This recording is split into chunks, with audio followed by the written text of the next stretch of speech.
नमस्कार दोस्तों। आज हम वैदिक संस्कृति के 25 प्रश्नों को हल करेंगे।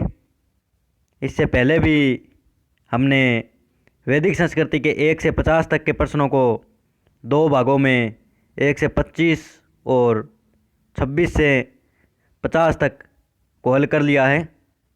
तो अगर आपने वो वीडियो नहीं देखे हैं तो मैं डिस्क्रिप्शन में उनका लिंक दे दूँगा, आप देखिए।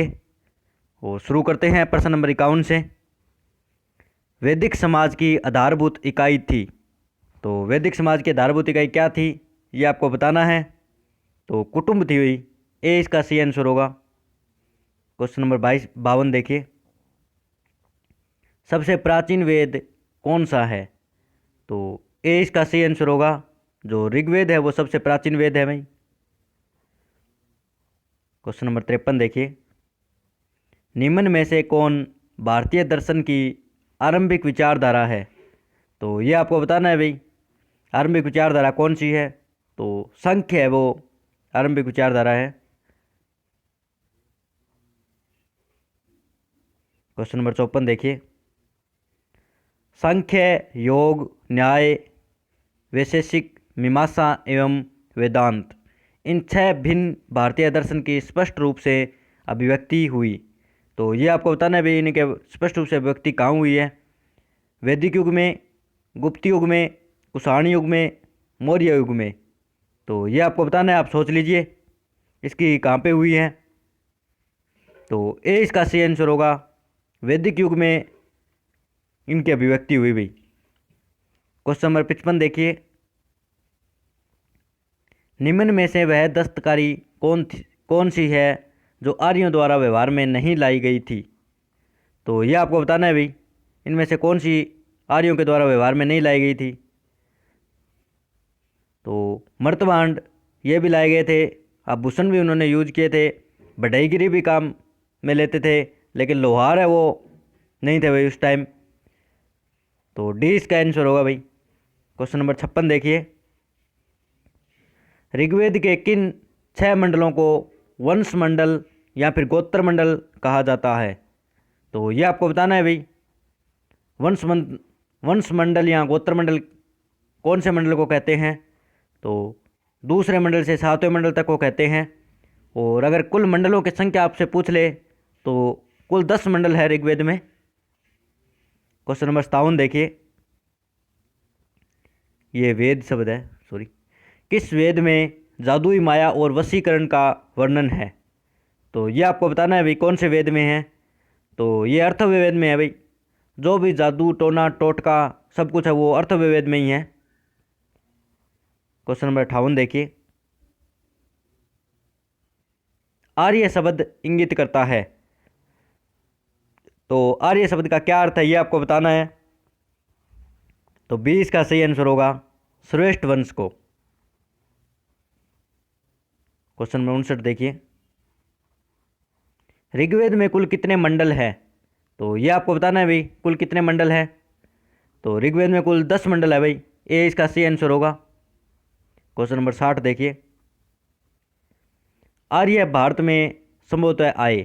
तो ये आपको बताना है भाई, आर्य है वो भारत में कहाँ से आए। तो ये मध्य एशिया से आए थे भाई। और इसके मामले में मैक्स मुलर का जो कथन है, मैक्स मुलर, वो प्रचलित है भाई। क्वेश्चन नंबर 61 देखिए।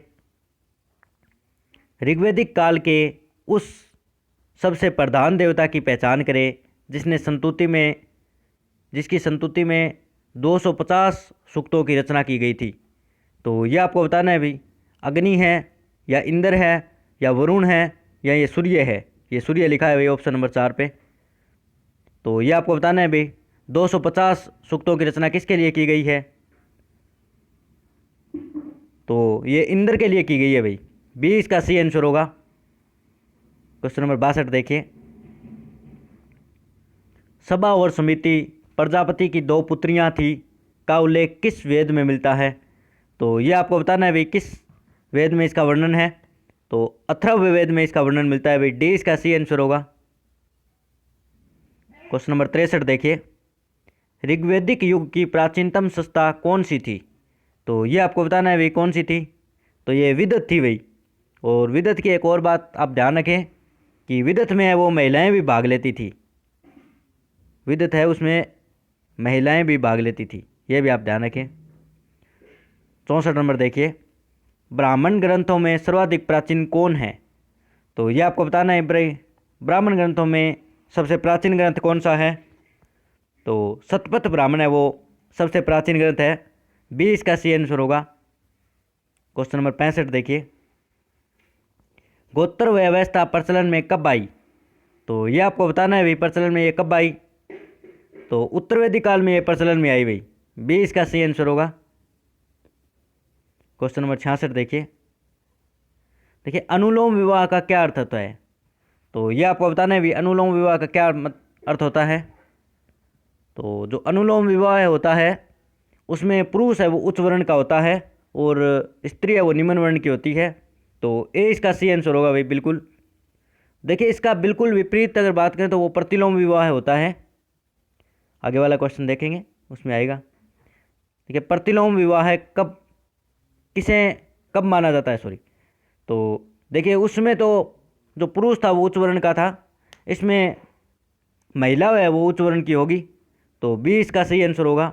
जब उच्च वर्ण की नारी निम्न वर्ण के पुरुष के साथ विवाह कर लेती है तो उसे प्रतिलोम विवाह कहते हैं। ये आप ध्यान रखें, ये सी इसका नहीं होगा, डी भी नहीं होगा, 20 का सी आंसर है। क्वेश्चन नंबर 68 देखिए, वैदिक युग में यव कहा जाता था। तो यव किसे कहते थे भाई, ये आपको बताना है। तो जौ के लिए यव का प्रयोग हुआ है भाई वैदिक युग में। 69 नंबर देखिए, व्रीहि शब्द किसके लिए प्रयुक्त हुआ है?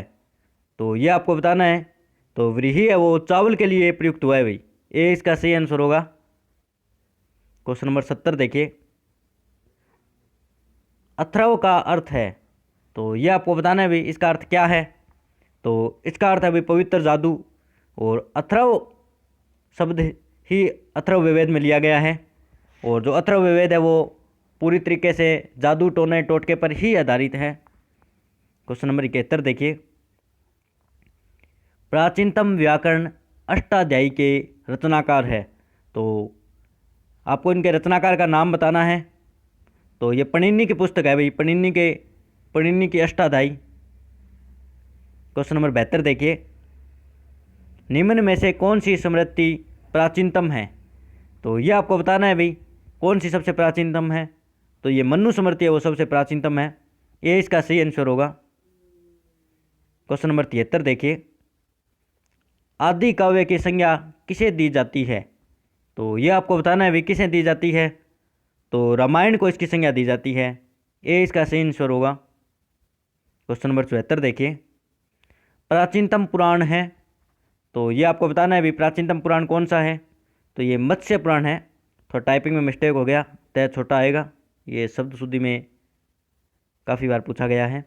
तो ए इसका सही आंसर होगा भाई मत्स्य पुराण। और 75 नंबर क्वेश्चन देखिए,